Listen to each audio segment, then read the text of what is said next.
আখিরাতে অবিশ্বাসের মন্তব্যের কারণে অনেকেই তাকে নাস্তিক বলে সমালোচনা করেছিল।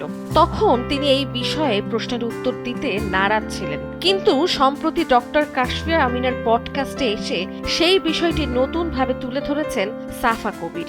এবার ধর্ম, ঈমান ও ব্যক্তিগত বিশ্বাস নিয়ে তিনি খোলামেলা আলোচনা করেছেন। ছোট পর্দার আলোচিত অভিনেত্রী সাফা কবির এবার অভিনয়ের বাইরেও নতুন দিক দিয়ে দর্শকদের অবাক করেছেন। পডকাস্টের র্যাপিড ফায়ার রাউন্ডের সময় তিনি ঈমান ও ইসলামের মূল ভিত্তি নিয়ে নিজের উপলব্ধি শেয়ার করেছেন, যা দর্শকদের নজর কেড়েছে। অভিনেত্রী নিজের নাম নিয়েও চমকপ্রদ তথ্য দিয়েছেন। পুরো নাম অ্যানাটনিক কেলি সাফা।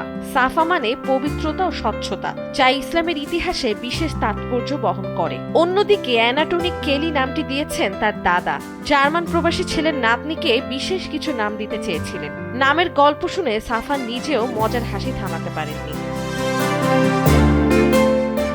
জীবনসঙ্গী প্রসঙ্গেও খোলামেলা কথা বলেছেন তিনি। সম্পর্কের শত দোষ না খুঁজে ভালো দিকগুলোতে খুশি রাখা জরুরি বলে মনে করেন। ভালোবাসার মানুষকে বোঝাপড়া ও সম্মান দিয়ে গ্রহণ করাই তার মূল দর্শন।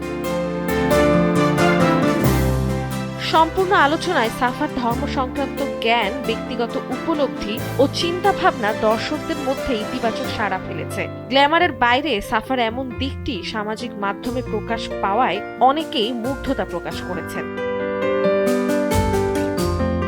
নন্দিনী আহসান, সময়ের আলো।